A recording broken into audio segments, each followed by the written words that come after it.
खचाखच भरी हुई एक बस में कंडक्टर को एक पर्स मिला जिसके अंदर एक 500 का नोट और कृष्ण भगवान की एक फोटो थी। वह जोर से चिल्लाया, अरे भाई, किसी का पर्स गिरा है क्या? अपनी जेबें टटोलने के बाद में सीनियर सिटीजन सीट पर बैठे एक व्यक्ति ने कहा, हाँ बेटा, शायद मेरा ही बटुआ होगा। दिखाना तो जरा दिखा दूंगा। लेकिन चाचा जी, इससे पहले ये तो बताओ कि पर्स में आखिर है क्या? कंडक्टर ने उनसे कहा। मन ही मन उसे लग रहा था कि ये चाचा जी झूठ बोल रहे हैं। कुछ नहीं, इसके अंदर थोड़े से पैसे और मेरे कृष्णा की फोटो है, चाचा जी ने मुस्कुराते हुए जवाब दिया। पर कृष्णा जी की फोटो तो किसी के भी पर्स में हो सकती है, मैं कैसे मान लूं कि यह आपका ही पर्स है? कंडक्टर ने चाचा जी से पूछा। अब चाचा जी उसकी बगल में आकर बैठ गए और उससे कहा, बेटा, यह बटुआ तब का है जब मैं हाई स्कूल में था।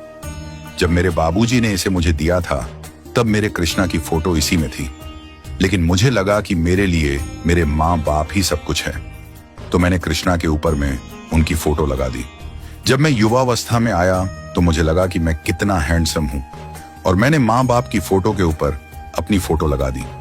फिर मुझे एक लड़की से प्यार हो गया, लगा कि वही मेरी दुनिया है, वही मेरे लिए सब कुछ है, और मैंने अपनी फोटो के साथ साथ उसकी फोटो भी लगा दी। सौभाग्य से हमारी शादी भी हो गई। कुछ दिनों के बाद ही मेरे बेटे का जन्म हुआ। इतना खुश मैं पहले कभी नहीं हुआ था। सुबह शाम दिन रात मुझे बस अपने बेटे का ही ख्याल रहता था। अब इस बटुए में सबसे ऊपर मैंने अपने बेटे की फोटो लगा दी, पर अब जगह कम पड़ रही थी तो मैंने उसमें से कृष्णा और अपने माँ बाप की फोटो को निकाल दिया और उन फोटो को निकाल कर मैंने एक बक्से में रख दिया। और विधि का विधान देखो, फोटो निकालने के 2-4 साल बाद ही मेरे माता पिता का देहांत हो गया और दुर्भाग्यवश उसके बाद में मेरी पत्नी भी एक लंबी बीमारी के बाद मुझे छोड़ गई। इधर बेटा बड़ा हो गया था और उसकी नौकरी भी लग गई थी। कुछ समय के बाद में उसे एक लड़की पसंद आई और उन दोनों की शादी हो गई। बेटे बहू को अब यह घर छोटा लगने लग गया था। उन्होंने एक बड़ी बिल्डिंग में फ्लैट ले लिया था और वो वहीं रहने लगे। अब मैं अपने उस घर में बिल्कुल अकेला था, जहां मैंने तमाम रिश्तों को जीते मरते हुए देखा था। पता है, जिस दिन मेरा बेटा मुझे छोड़कर गया था, मैं उस दिन बहुत रोया था। इतना दुख मुझे पहले कभी नहीं हुआ था। कुछ सोच ही नहीं रहा था कि मैं क्या करूं, और तभी मेरी नजर उस बक्से पर पड़ी जहां सालों पहले मैंने अपने बटुए से कृष्णा की फोटो निकालकर उसमें रखी थी। मैंने फौरन वह फोटो निकाल ली और उसे अपने सीने से चिपका लिया। अजीब सी शांति महसूस हुई थी।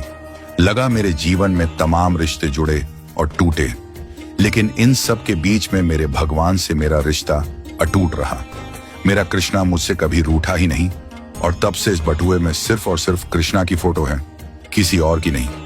और मुझे इस बटुए और इसमें पड़े 500 के नोट से कोई मतलब नहीं है। मेरा स्टॉप आने वाला है। तुम बस बटुए में से मेरी फोटो मुझे दे दो, मेरे कृष्णा मुझे दे दो। कंडक्टर ने फौरन बटुआ चाचा जी के हाथ में रखा और एक टुक उन्हें देखता ही रहा। चाचा जी भी जल्दी से अपने स्टॉप पर उतर गए और कंडक्टर अंत तक उन्हें जाते हुए देखता ही रहा। जिंदगी में बहुत से रिश्ते बनते हैं और टूटते हैं। बहुत से लोग आते हैं, रुकते हैं और जाते हैं। अगर जिंदगी में कोई रिश्ता परमानेंट है तो वो है भगवान के साथ रिश्ता। ये अटूट भी है और भगवान कभी नाराज भी नहीं होते। अतः भगवान से अपना रिश्ता बनाए रखें, क्योंकि जब कोई भी नहीं होगा ना, तब भी भगवान होंगे।